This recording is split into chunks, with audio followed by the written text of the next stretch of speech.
অবৈধভাবে ভারতে প্রবেশের চেষ্টা, রেল পুলিশের হাতে গ্রেফতার ৩ বাংলাদেশি মহিলা।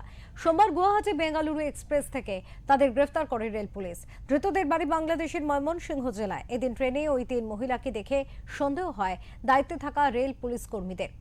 জেরায় তারা দাবি করেন অবৈধভাবে সীমান্ত পেরিয়ে তারা এদেশে ঢুকেছিলেন, কাজ করতে বেঙ্গালুরু যাচ্ছিলেন। এরপরই গ্রেফতার করা হয় তাদের।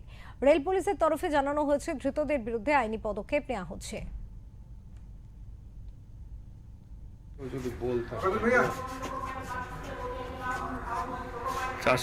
आहिस्ता आहिस्ता आइए, इधर आइए।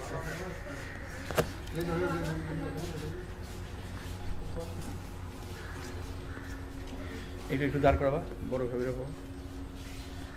এই যে রুক যাইয়ে, यहाँ पर रुक जाइए। ওখানে দাস হতো, ওখানে চলে আসছে, ওখানে তোমার লোগো চলে আসছে। লোগো চলে আসছে। বুঝতে পারছো?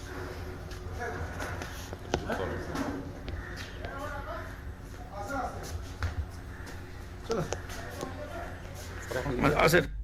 কালকে আরপিএফ স্কট, যেটা এসএমবিটি বেঙ্গালুরু ট্রেন, এনজিপি থেকে মালদা ট্রেন, যে ট্রেনটা আসছিল ওই ট্রেনে আরপিএফ যে স্কট পার্টি আছে, ওরা জেনারেল কম্পার্টমেন্ট 3টা মহিলাকে ধরে ফেলেছে আর কি।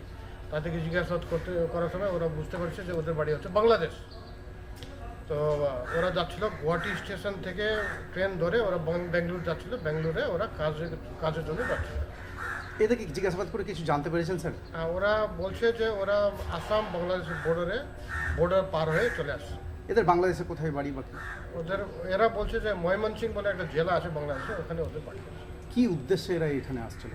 যেটুকু বোঝা যাচ্ছে ওরা কাজের জন্য যাচ্ছে। ঠিক আছে।